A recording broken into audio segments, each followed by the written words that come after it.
الشيطان الرجيم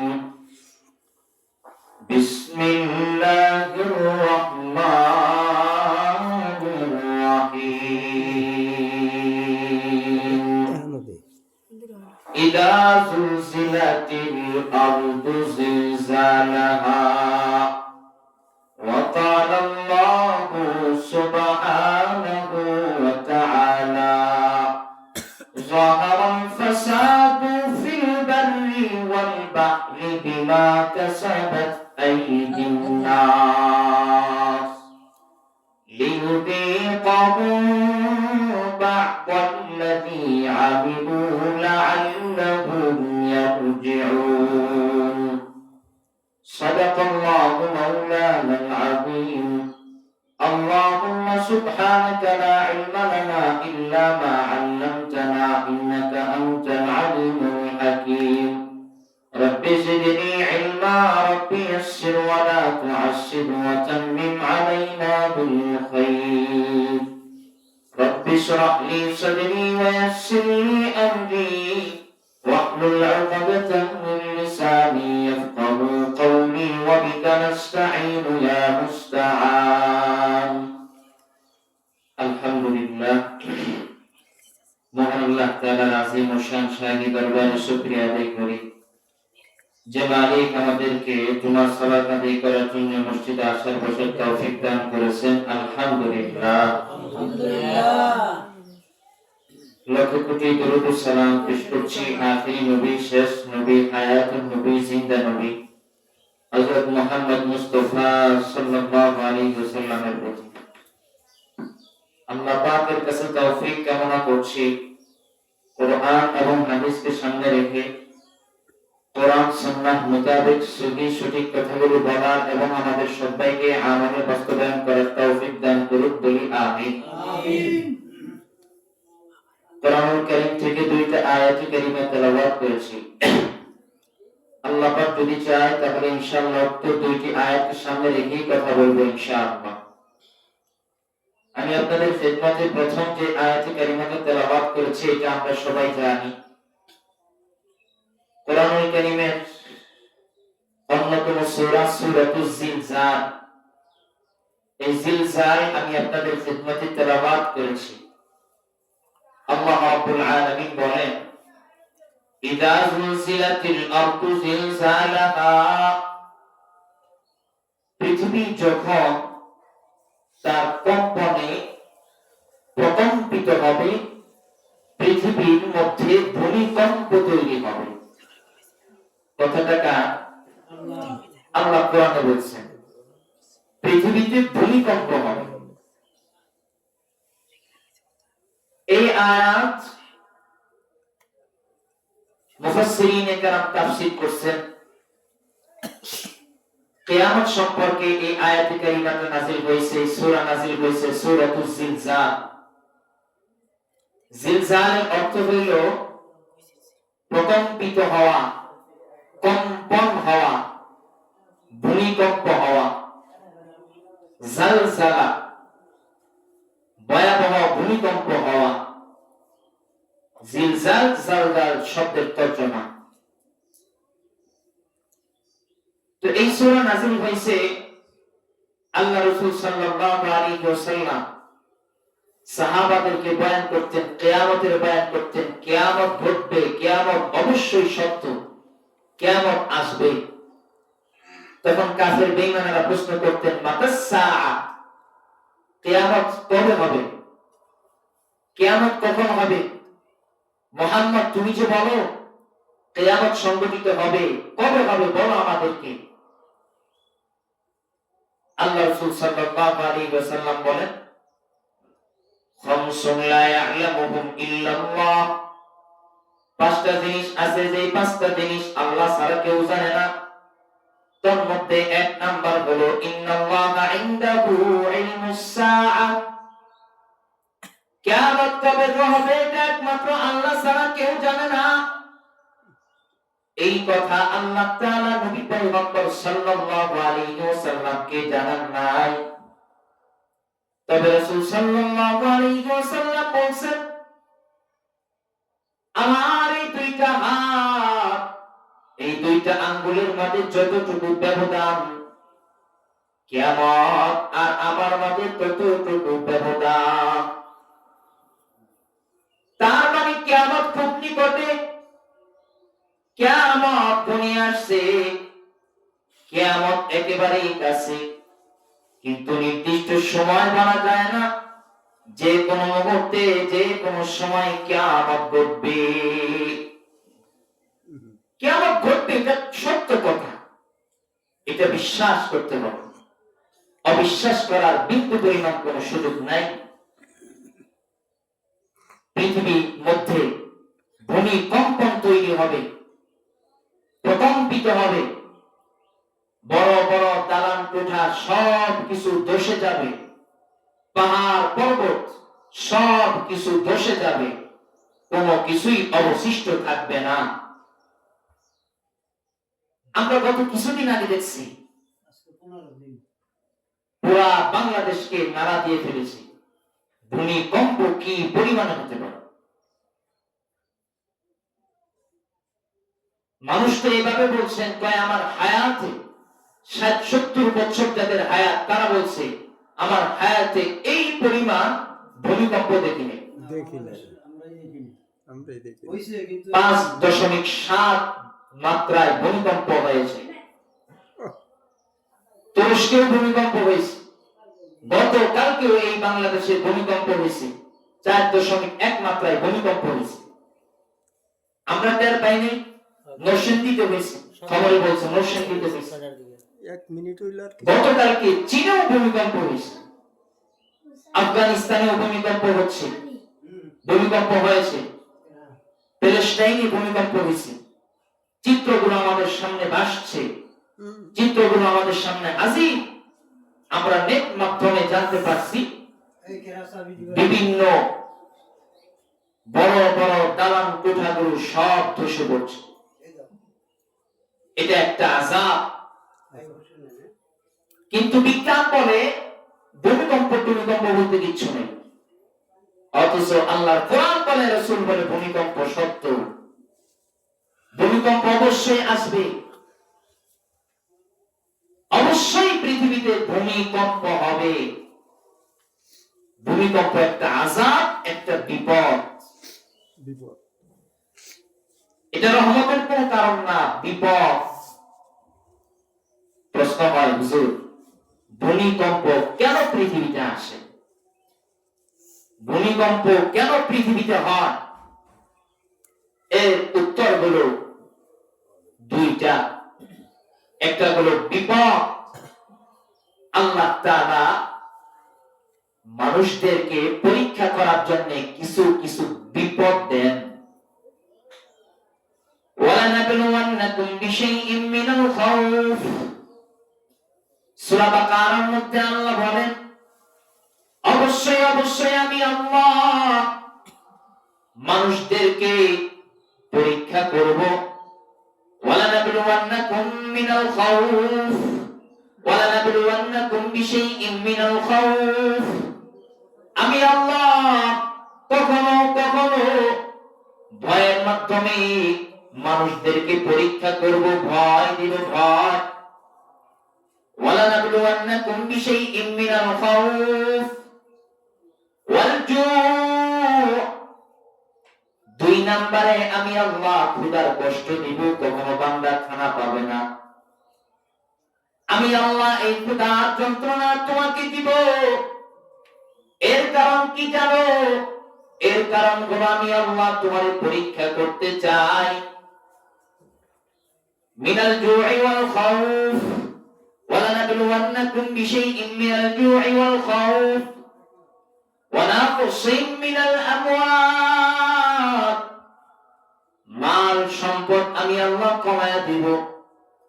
হঠাৎ করে একদিন দেখবা মাল সম্পদ আর নাই, মনে করবা এটা আমি আল্লাহ তোমার উপর তোমাকে পরীক্ষা করছি। এগুলো সব আমি আল্লাহ তোমার বিপদ দিব, মাল সম্পদ আমি আল্লাহ কমায়া দিব, ধন সম্পদের মধ্যে আমি আল্লাহ ক্ষতি দিব, ক্ষুধার মাধ্যমে আমি আল্লাহ তোমার পরীক্ষা করব, ভয়ের মাধ্যমে আমি আল্লাহ তোমার পরীক্ষা করব।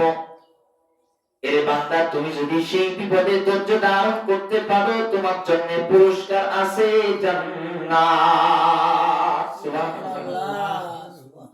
আমার আল্লাহ নিকটবর্তী বান্দাদেরকে আল্লাহ তাআলা পরীক্ষা করছেন। যে যত বেশি আল্লাহর নৈকট্যশীল, তারে আল্লাহ তত বেশি কঠিন পরীক্ষা দিয়েছেন। যদি আমরা নবীদের জীবনের দিকে তাকাই, তাহলে দেখতে পাই নবীদেরকে আল্লাহ তাআলা কি পরিমাণ পরীক্ষা করছেন। ইব্রাহিম আলাইহিস সালামকে আল্লাহ তাআলা পরীক্ষা করছেন। আগুনের মধ্যে পালাইছেন, ফেরেশতারা আসছে, আগুনের ফেরেশতা আসছে, পানির ফেরেশতা আসছে, বাতাসের ফেরেশতা আসছে, জিবরিল আমিন আসছে। পয়গম্বরকে বলতেছে, পয়গম্বর আপনি অনুমতি দেন, আমি বাতাসের ফেরেশতা, বাতাসের মাধ্যমে আগুন নেভায় দেব।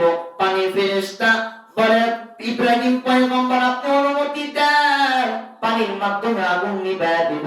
ইব্রাহিম পয়গম্বর জবাব দেয় যে, আল্লাহ আমার আগুনের মধ্যে ফালাইছে, ওই আল্লাহ আমারে ভুলে যায় নাই, অতএব আমি তোমার কাছে সাহায্য নিব না, আমি আমার মাওলার কাছে সাহায্য প্রার্থনা করি। পুরস্কার হিসাবে আল্লাহ তাআলা বললেন, ইয়া নারু কুনি বারদান ওয়া সালামান আলা ইব্রাহিম। হে আগুন, তুমি আমার পয়গম্বর, আমার বান্দা, আমার বন্ধু খলিলুল্লাহ ইব্রাহিম আলাইহিস সালামের জন্য তুমি আরামদায়ক হয়ে যাও। ইব্রাহিম আলাইহিস সালাম আগুনের মধ্যে পড়েছিল, পশম পর্যন্ত পড়ে নাই। সুবহানাল্লাহ। পরীক্ষা করছেন আল্লাহ, পাস করছেন। ইয়াকুব আলাইহিস সালাম,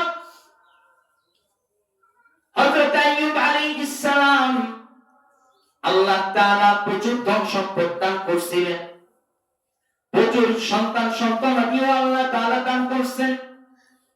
আল্লাহ তাআলা আবার পরীক্ষা করছেন।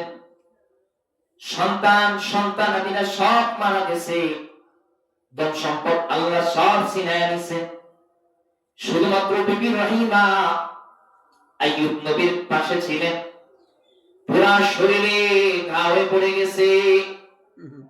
যখন জিহ্বার মধ্যে পুটটা আসছে, আইয়ুব নবী বলেন, আল্লাহ পুরা শরীরে আপনি পচন দিয়েছেন, কোনো সমস্যা নাই, কিন্তু জিহ্বার মধ্যে পচন দিয়েন না, জিহ্বার মধ্যে আপনি ঘাও দিয়েন না, কারণ এই জিহ্বা দ্বারা আমি আপনার জিকির করি, আমি আপনাকে স্মরণ করি। যদি এই জিহ্বায় আপনি পচন দেন, আমি আপনাকে স্মরণ করতে পারবো না। ধৈর্য ধারণ করছে বিপদের মধ্যে আইয়ুব নবীকে আল্লাহ তাআলা পরবর্তীতে যা ছিনায় নিছেন তা পুনরায় ফিরাইয়া দিয়েছেন। সুবহানাল্লাহ।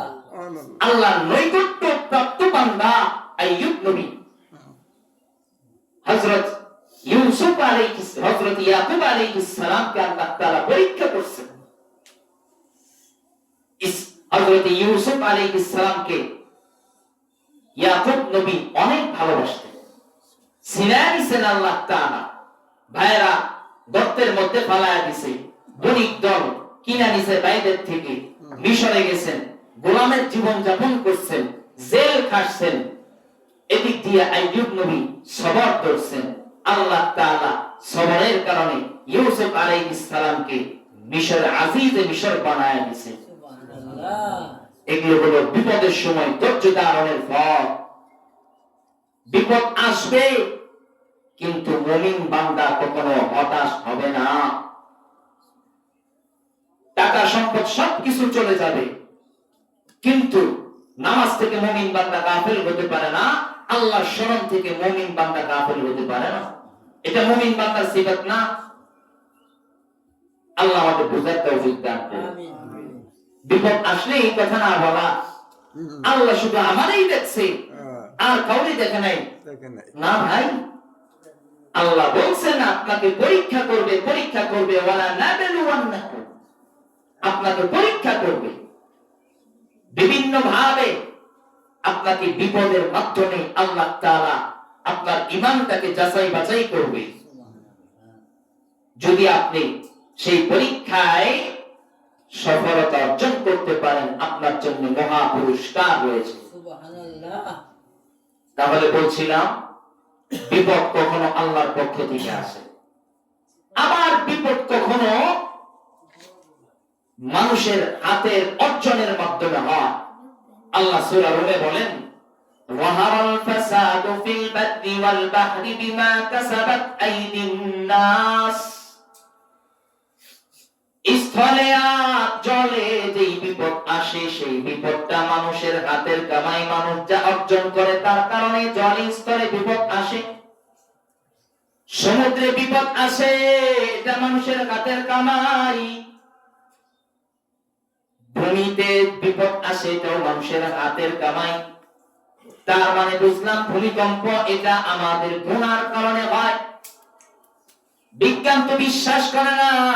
আসসালামু আলাইকুম। ইন্না জালজালাতাস সাআতি শাইউন আযীম, এই ভূমিকম্প এটা বিরাট, এই ভূমিকম্প সত্য। বিজ্ঞান তার নলেজ দিয়ে যদি ভূমিকম্প না ধরা পড়ে তাহলে বুঝতে হবে ওর নলেজটা অতদূর পর্যন্ত পৌঁছায় নাই। আমার কোরআন সত্য, রাসূলের হাদিস সত্য, ভূমিকম্প অবশ্যই পৃথিবীতে আসবে।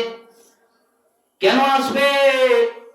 যদি আমরা সূরা রুমের আয়াতের দিকে তাকাই, ওয়াহারাল ফাসাদু ফিল বাররি ওয়াল বাহরি বিমা কাসাবাত আইদিন নাস, এই আয়াতের দিকে যদি আমরা তাকাই, দুনিয়ার মধ্যে আমরা যে পরিমাণ অপরাধ করি, আল্লাহর হুকুমকে অমান্য করি, সেই অমান্যের কারণে, আল্লাহর হুকুমগুলোকে না মানার কারণে দুনিয়ার মধ্যে বিপদ আসে। ভূমিকম্প এটা বিপদ, অনেক মানুষ মারা যায়, দেশের সম্পদ ক্ষতি হয়, দেশের সম্পদ নষ্ট হয়, এটা দেশের জন্য দুর্যোগ, দেশের জন্য অকল্যাণকর, মানুষের জীবনের জন্য অকল্যাণকর। এটা অন্যকে দোষ দিয়া লাভ নাই। এই ভাই আমার মনে রাখতে হবে এই বিপদটা আমি আপনি হাতে কামাইছি, এজন্যই আল্লাহ বিপদ দিছে, এজন্যই ভূমিকম্প আজকে আমাদের সমাজে একের পর এক ভূমিকম্প আসতেছে আসতেছে আসতেছে। আবহাওয়াবিদ অভিশ্রা বলে অতি শীঘ্রই প্রচন্ড রকমের ভূমিকম্প আসবে। হযরত আবু হুরায়রা রাদিয়াল্লাহু তাআলা থেকে হাদিসটা বর্ণিত, বিখ্যাত সাহাবী হযরত আবু হুরায়রা রাদিয়াল্লাহু তাআলা এই হাদিসটা বর্ণনা করেছেন। আবু হুরায়রা রাদিয়াল্লাহু তাআলা আন বলেন,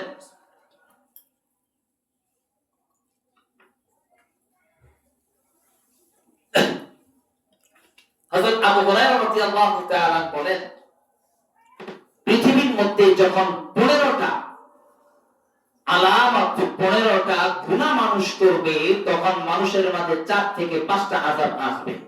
গুনাহ কয়টা? 15টা। কয়টা? 15টা আযাব আসবে, 4 থেকে 5টা। এটাই বলে আজকে আলোচনা শেষ। এক নাম্বার দেখেন, আগে আযাবগুলোর কথা শুনেন আর আমাদের সমাজের বাস্তবতার সাথে মিলান এই আযাবগুলোকে আমি করি কি করি না। পৃথিবীতে বিপদ আসে কেন? মানুষের হাতের কামাই। জোরে বলেন কেন? মানুষের হাতের কামাই। বিখ্যাত সাহাবী হযরত আবু হুরায়রা রাদিয়াল্লাহু তাআলা আনহু থেকে হাদিসটা রওয়ায়াত, নবীজি সাল্লাল্লাহু আলাইহি ওয়াসাল্লাম বলেছেন, যখন পৃথিবীর মানুষ 15টা খারাপ কাজ করবে, 15টা গুনাহের কাজ করবে, তখন পৃথিবীর মধ্যে 4 থেকে 5টা আযাব আসবে। গুনাহ কয়টা? 15টা। কয়টা? 15টা। খুব মনোযোগ দিয়ে শুনেন। এক নাম্বার, ইদা তুফিদাল ফাইউ দুআলা, যখন মানুষ গনিমতের মালকে ব্যক্তিগত সম্পদ মনে করবে। গনিমতের মাল এটা রাষ্ট্রীয় সম্পদ, এটা নিজের মনে করা যাবে না। পুরো রাষ্ট্রের হক আপনি কেন সেই গনিমতের মালটাকে নিজের করায়ত্ত নিলেন? বর্তমান সময়ে এই গনিমতের মালকে আমানত মনে করে 10 তলা বাড়ি তুলে এমন মানুষ আমাদের সমাজে আছে না? এক নাম্বার গোনা, গনিমতের মালকে ব্যক্তিগত সম্পদ মনে করে। কথাগুলো ভালো করে মনে রাখবেন। আজকের এই 15টা আলামতের কথা খুব মনোযোগ দিয়ে শুনবেন। বিপদ কেন আসে একটু চিহ্নিত করেন। আমার কথা না, রাসূল সাল্লাল্লাহু আলাইহি ওয়াসাল্লাম হাদিসে বলেছেন। এক নাম্বার, গনিমতের মালকে ব্যক্তিগত সম্পদ মনে করে। দুই নাম্বার, ওয়াল আমানাতু মাকরামা মাকনামা। রাসূল বলেন, আমানতকে খিয়ানত করবে, আমানতকে গুরুত্ব দেবে না, আমানতের মাল লুটের মালে পরিণত হবে। আমানত রাষ্ট্রীয় সম্পদ একটা আমানত। আপনি কাউন্সিলর, আপনি এমপি মন্ত্রী, আপনি রাষ্ট্রের কর্ণধার, রাষ্ট্রের টাকা আপনার কাছে আমানত। কিন্তু যখন উম্মত সেই আমানতটাকে লুটের মাধ্যমে পরিণত করবে, রাসূল বলেন তখন পৃথিবীর মধ্যে ভূমিকম্প হবে। এক নাম্বার, গনিমতের মালকে ব্যক্তিগত সম্পদ মনে করবে। দুই নাম্বার, আমানতের মালকে লুটের মাধ্যমে পরিণত করবে। তিন নাম্বার, ওয়াযাকাতু মাকরামা, যাকাতকে জরিমানা মনে করবে। যাকাত দিতে চাইবে না, বলবে আমি এত টাকা উপার্জন করলাম এই টাকাকে অপরকে দেওয়ার জন্য। আরে ভাই, আপনি বুঝেন না, আপনার এই যাকাতটা আপনার মালকে পরিশুদ্ধ করবে, আপনার জীবনকে নিরাপদ করবে, আপনার পরিবারকে নিরাপদ করবে। এই যাকাতকে এমন একটা সময় আসবে, রাসূল বলেন এই যাকাতকে জরিমানা মনে করবে। আজকে সমাজে যদি পরিপূর্ণভাবে যাকাতের হক আদায় করা হইতো, আমার বিশ্বাস সমাজে গরিব খুঁজে পাওয়া যাইতো না। আজকে মানুষ যাকাত আদায় করে না, যাকাত থেকে অনেক দূরে, এজন্যই সমাজের মাঝে ভূমিকম্প হয়। 4 নাম্বার, দ্বীনকে পরিবর্তন কইরা অন্য শিক্ষাকে সমাজের মাঝে বাস্তবায়ন করবে। আজকে আপনি সমাজের দিকে তাকান, গত কিছুদিন আগে স্কুল কলেজে গানের শিক্ষক নিয়োগ দেয়, শরীর চর্চা শিক্ষক নিয়োগ দেয়। উলামায়ে কেরাম, দেশের হক্কানি উলামায়ে কেরাম, এদেশের কর্ণধার চিন্তাশীল আলেম সমাজ, সুধী সমাজ, জনগণ প্রতিবাদ করেছে, সরকার বাধ্য হয়েছে সেই নিয়ম পরিবর্তন করার জন্য। কিন্তু আফসোস, ধর্ম মুসলমানের সন্তান ধর্মীয় কিতাব পড়ানোর জন্য, ধর্মীয় বই পড়ানোর জন্য একজন ধর্মীয় শিক্ষক নিয়োগ দেওয়া হয় না। এটা মুসলমানের জন্য কপাল পোড়া ছাড়া আর কিছুই না। আজকে আমার সন্তান নাস্তিক হয় কেন? ধর্মীয় শিক্ষার অভাব। আজকে আমার সন্তান আমার কথা শোনে না কেন? ধর্মীয় শিক্ষার অভাব। আজকে সন্তান মুরব্বীকে সম্মান করে না কেন? ধর্মীয় শিক্ষার অভাব। এই সব কিছু ধর্মীয় শিক্ষার অভাবের কারণেই সমাজের মধ্যে এত বিশৃঙ্খলা। একজন ছিল, হ্যাঁ, সবাই আমার দিকে তাকা, আমার তো ছিল, সবাই আমার দিকে তাকা। ভূমিকম্প হবে, সমাজের মাঝে বিপদ আসবে। 1 নাম্বার, গনিমতের মালকে ব্যক্তিগত সম্পদ মনে করবে, আমানতের মালকে লুটের মাধ্যমে পরিণত করবে, যাকাতকে জরিমানা মনে করবে, ধর্মকে, ধর্মীয় শিক্ষাকে বিবর্তিত শিক্ষার মাধ্যমে পরিণত করবে। আমি কত বলি বক্তব্যে ছাত্র দেন, আসেন পড়েন। মুরব্বীদেরকে বলি একটু কোরআন শিখেন, নামাজের পরে 5টা মিনিট সময় দেন। যুবক ভাই, একটু 5টা মিনিট সময় দেন। না, সময় নাই, সময়ের বড় অভাব। আপনি শিখেন না, আপনি কোরআন থেকে দূরে। রাসূল বলছেন এই শিক্ষাকে আপনি শিখলেন না, আপনি অন্য শিক্ষায় শিক্ষিত। রাসূল বলছেন এই কারণে সমাজের মধ্যে ভূমিকম্প হয়। আল্লাহ আমাদের বুঝার তৌফিক দান করুন। 4টা গেল। 5 নাম্বার, ওয়া আতাআ আর-রাজুলু ইমরাআতাহু। 5 নাম্বার, পুরুষ তার স্ত্রীর অনুগত করবে, সংসারের নেতা হবে স্ত্রী, আর পুরুষ তার হবে গোলাম। এর থেকে বড় খারাপ পরিণতির কথা আর কি হতে পারে? পুরুষ স্ত্রীর গোলাম হবে এমন সময় যখন আসবে, রাসূল বলে তখন পৃথিবীতে ভূমিকম্প হবে। 6 নাম্বার, ওয়াক্কা উম্মাহু, আর স্ত্রীর অনুগত করে নিজের মায়ের অবাধ্য হবে, নিজের মাকে পাত্তা দিবে না, এমন সুসন্তান নাকি কুসন্তান আমাদের সমাজে আছে না নাই? অনেক। এই আপনি অপরাধ করেন, আপনার কারণে পুরো জাতি কষ্ট পাচ্ছে, আপনার কারণে পুরো উম্মত কষ্ট পাচ্ছে, আপনার কারণে আপনি অপরাধ করেন। আল্লাহ আমাদের বুঝার তৌফিক দান করুন। 7 নাম্বার, ওয়াদানা সাদিকাহু, আর বন্ধুকে নিকটবর্তী বানাবে, বন্ধুকে নিজের কাছে টাইনা নিবে। বন্ধুকে কি করবে? নিজের কাছে টাইনা নিবে। 8 নাম্বার, আল্লাহ রাসূল বলেন ওয়া আকসা আবাহু, বন্ধুকে নিজের কাছে টাইনা নিবে আর পিতাকে দূরে সরায়া দিবে। এমন পরিস্থিতি আমাদের সমাজে আছে না নাই? পিতা দূরে, বন্ধু কাছে, এমন পরিস্থিতি যখন আসবে, রাসূল বলেন ওই সময় পৃথিবীতে ভূমিকম্প হবে। আল্লাহ আমাদের হেফাজত করুন। 9 নাম্বার, ওয়াজাহারাতিল আসওয়াতু ফিল মাসাজিদ, মসজিদের মধ্যে হট্টগোল করবে, মসজিদের মাঝে চিল্লাপাল্লা করবে। এটা মনে হয় না আমাদের সমাজে। যতক্ষণ কথা বলবেন ফেরেশতা লানত করে। কত বলি, একটা আয়োজন করলে একেবারে মসজিদটাকে চিল্লা পাল্লা বানায়া কেমন জানি মসজিদটাকে উড়ায় বানায়। খবরদার, যত আয়োজন সামনে করবে, যত আয়োজন সামনে হবে, আমি তো বলি হওয়ার দরকার নাই, এরপরেও যদি করেন চিল্লা পাল্লা করবেন, একটা চিল্লা পাল্লাও যেন না হয়। আমি আজকে ঘোষণা দিলাম, যদি চিল্লা পাল্লা হয়, আপনি যেই হন না কেন, আমি ওই খাবার খাবো না, আমি ওই খাবার খাবো না, আমি সোজা উঠে চলে যাব। যদি চিল্লা পাল্লা হয়, আল্লাহ যদি আমার বাঁচায় রাখে, মনে রাখে, মনে থাকে, আমি ঘোষণা দিলাম আমি ওই খাবার অংশগ্রহণ করব না। মসজিদের মধ্যে চিল্লা পাল্লা করে, আল্লাহ রাসূল বলেন যখন মসজিদের মধ্যে হট্টগোল তৈরি হয়ে যাবে, তখন সমাজের মাঝে ভূমিকম্প আসবে। দুনিয়ার যত আলাপ, যত চুগলখড়ি, যত গীবত, যত শিকায়াত সব মসজিদের মধ্যে হয়। আল্লাহ আমাদেরকে হেফাজত করুন। 10 নাম্বার, আল্লাহ রাসূল বলেন ফাসিক নিকৃষ্ট ব্যক্তি সমাজের নেতা হবে।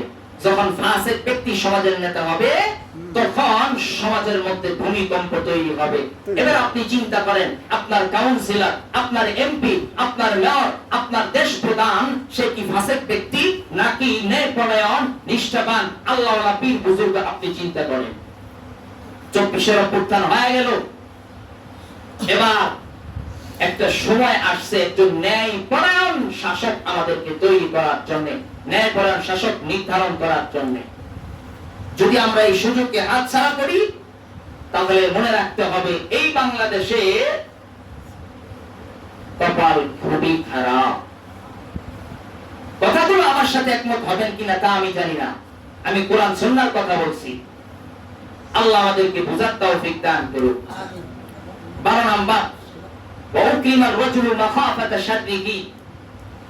মানুষ একজন মানুষকে সম্মান করবে কেন জানেন? তার অনিষ্টতা থেকে বাঁচার জন্য। তার লোক এত আছে, তার হাতে পিস্তল, সে এলাকার সন্ত্রাস, এলাকার নামি দামি ব্যক্তি, এলাকার খুব পাওয়ারফুল ব্যক্তি, তাকে সম্মান করবে, তাকে সালাম দিবে কেন? তার অনিষ্টতা থেকে বাঁচার জন্য। এমন পরিস্থিতি আমাদের সমাজে আছে না? হ্যাঁ, আল্লাহ রাসূল সব বলে গেছেন, খবরদার এগুলো করবা তো সমাজের মধ্যে ভূমিকম্প তৈরি হবে। নাউযুবিল্লাহ। 13 নাম্বার, খুব ভালো করে বুঝেন, এটা আমাদের সমাজে আরেকটু বেশি। ওয়াজাহারাতিল, আল্লাহ রাসূল সাল্লাল্লাহু আলাইহি ওয়াসাল্লাম বলেন সমাজের মধ্যে নর্তকী বেড়ে যাবে, গায়িকা বেড়ে যাবে, বাদ্যযন্ত্র বেড়ে যাবে। এটা আমাদের সমাজে আছে না? হ্যাঁ, সমাজে যত নর্তকী বাড়বে, যত বাদ্যযন্ত্র বাড়বে, এই সমাজে ভূমিকম্প হবে নাকি সমাজে জান্নাতি পরিবেশ থাকবে? আল্লাহ আমাদেরকে হেফাজত করুক। এই নর্তকী এই সমাজে এতটাই ব্যাপক হয়ে গেছে, আল্লাহ আমাকে মাফ করুক, আপনাদের সবাইকে মাফ করুক, এই জাতিকে মাফ করুক, জোরে বলি আমিন। সেই নর্তকীদের মজলিসে, বাদ্যযন্ত্রের মজলিসে কি যাওয়া যাবে? আরেকটু জোরে বলেন, যাওয়া যাবে? যদি বাড়ির কাছেও হয়, যাবেন? আপনারা যাবেন? আমার সাথে একমত? ইনশাআল্লাহ। আল্লাহ আমাদেরকে তৌফিক দান করুক। 14 নাম্বার, ওয়াশুরিবাতিল খুমুর, যখন সমাজের মধ্যে ব্যাপক মদের ছয়লাভ হয়ে যাবে, তখন সমাজের মধ্যে ভূমিকম্প হবে। আজকে যে মদ খায় তার বাবাও তাকে কিছু বলে না, ইয়াবা খায় তার বাবাও তাকে কিছু বলে না, সমাজও তাকে কিছু বলে না, আর ওর কারণে পুরো জাতি কষ্টের মধ্যে পতিত হয়। আল্লাহ আমাদেরকে হেফাজত করুক। 15 নাম্বার, এই জামানার লোক পূর্ববর্তী জামানার লোকদেরকে গালিগালাজ করবে। আব্দুল কাদের জিলানী এটা কইছে কেন? ইমাম আবু হানিফা এটা কইছে কেন? শাহ জালাল ইয়ামানি রাহমাতুল্লাহি আলাইহি এটা কইছে কেন? এমনটা করছেন না কেন? এই সমস্ত কথা বলবে, খারাপ কথা বলবে। যখন এই 15টা আযাব আমাদের মধ্যে আসবে, তখন আল্লাহ রাসূল বলেন ভূমিকম্প সমাজের মধ্যে হবে। আল্লাহ রাসূল সাল্লাল্লাহু আলাইহি ওয়াসাল্লাম এই হাদিসের মধ্যে আরো কয়েকটা বিপদের কথা বলছেন।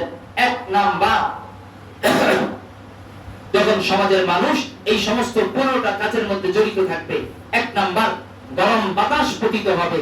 আপনি একটু খেয়াল করে দেখবেন, যারা মুরব্বী হয়ে গেছেন তারা যখন ক্ষেত খামারে কাজ করত, মোটামুটি যুবক বয়স অথবা তারও আগে ক্ষেত খামারে যখন কাজ করত, তখন প্রচন্ড গরমের কারণে গাছতলায় বসতো, বাতাসটা কিন্তু খুবই কোমল ছিল।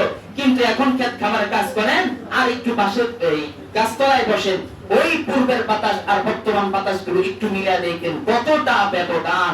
বলে কেন? এই 15টা খারাপ কাজ করি বিদায় আজকে সমাজের মধ্যে গরম বাতাস পতিত হয়। আল্লাহ তাআলা আযাব দিবেন। এটা 2 নাম্বার, ভূমিকম্প। এই ভূমিকম্প আমাদেরকে দিবেন যদি আমরা এই 15টা কাজ করি। 3 নাম্বার, ওয়াখাসফা, আল্লাহ তাআলা ভূমি ধস করায় দিবেন। ভূমি ধসের মাধ্যমে আল্লাহ তাআলা আমাদেরকে আযাব দিবেন। 4 নাম্বার, চেহারা পরিবর্তন করে দিবেন। হযরত মুসা আলাইহিস সালাম সম্ভবত অথবা কোন নবীর উম্মতের জানি চেহারা পরিবর্তন হয়ে শুকুরে পরিণত হয়ে গেছে। আর এই জামানায় আল্লাহ রাসূলের কারণে চেহারা পরিবর্তন হবে না, ঠিক চেহারার মধ্যে নূর থাকবে না, চেহারার মধ্যে ভালো কোন জিনিস চিহ্ন ফুটে উঠবে না, চেহারার মধ্যে নিকৃষ্ট ছাপ থাকবে। আর এই সমাজের মধ্যে নারী পুরুষ হইতে থাকবে, পুরুষ নারী হইতে থাকবে। এটা নিয়ে সামনে আলোচনা করব। আল্লাহ আমাদেরকে বুঝার তৌফিক দান করুক। তাহলে এই 15টা কাজ করার কারণে, 15টা গুনাহ করার কারণে আল্লাহ তাআলা বিভিন্ন আযাব দিবেন। গরম বাতাস দিবেন, আর ভূমিকম্প দিবেন, ভূমিধস দিবেন, চেহারা পরিবর্তন করে দিবেন, আকাশ থেকে পাথরের বৃষ্টি দিবেন। যখন এই কাজগুলো করব, 15টা কাজ করব, তখন আল্লাহ তাআলা আমাদেরকে এই আযাবগুলো দিবেন। এখন এই আযাব থেকে বাঁচার উপায় কি? 1 নাম্বার, ইস্তিগফারের আমল করে। যদি বলেন কি করা? যেই সমাজে ইস্তিগফারের আমল হবে, সেই সমাজে ভূমিকম্প হবে না, আল্লাহর বিপদ আসবে না। সুবহানাল্লাহ। আমি